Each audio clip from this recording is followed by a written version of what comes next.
again. Sally, I'm gonna need you to back off me now. I'm not. Hell is coming for you.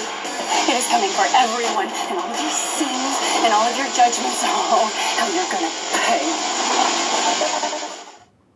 Hello everybody, welcome back to Screen Stars. I'm here today to bring you my review for the 2022 horror film Revealer, a film that is co-written and directed by Luke Boyce, and it stars Kato Ace and Shayna Shrewton.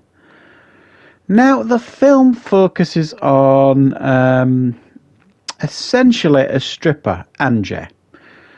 She's going to work it's set in the 80s, the film. She's going to work at like a peep show, like one of these booths where you strip and people watch you through like the glass screen sort of thing. And on the way to work, she is harassed by a load of like religious fanatics who are protesting outside. One of them, Sally, one of these religious protesters, they seem to know each other and they antagonize each other. She goes in, she does her night's work stripping, and then, lo and behold, out of the blue, an apocalyptic event takes place. And guess who are the two left to try and fight their ways out of it? Yes, you've got it right. The stripper and the religious fanatic, Angie and Sally. So they've got to try and work together, work out their differences in order to survive this apocalyptic event. Right, what are my thoughts on Revealer?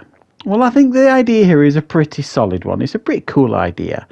And generally speaking, there are certainly quite a few aspects of this film that do work. It's got a nice aesthetic to it. It's quite nicely polished, well made, nicely directed and well lit, all this kind of stuff.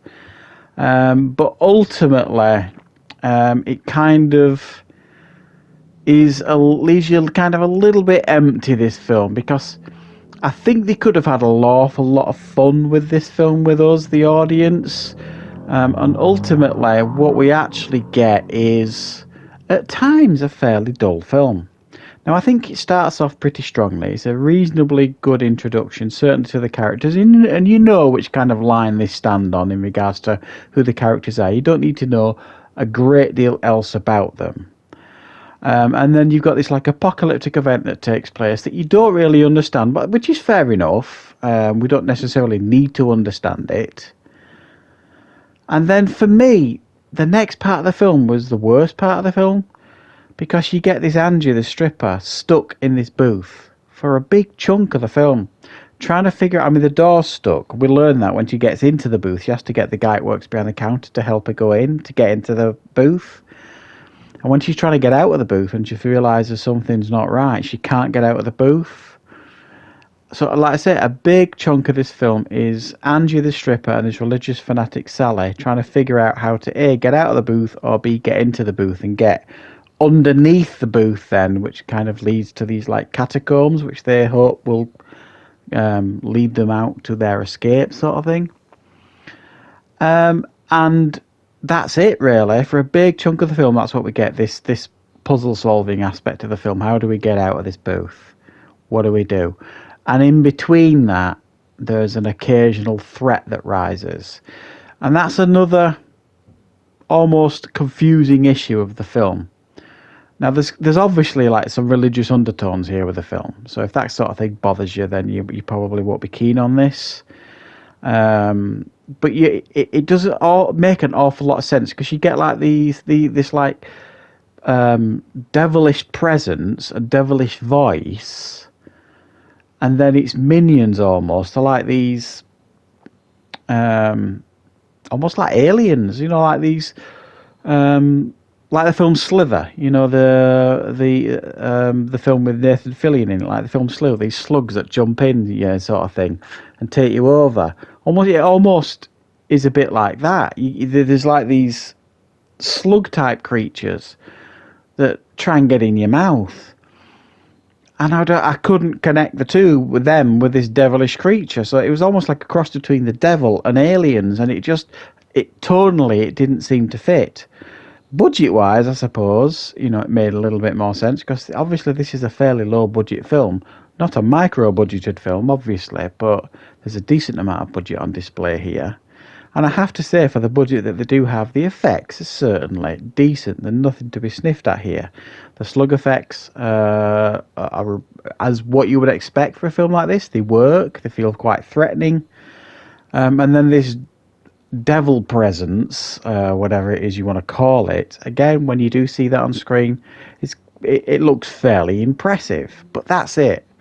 So the film basically is the setup with her going to work, being harassed by these religious fanatics.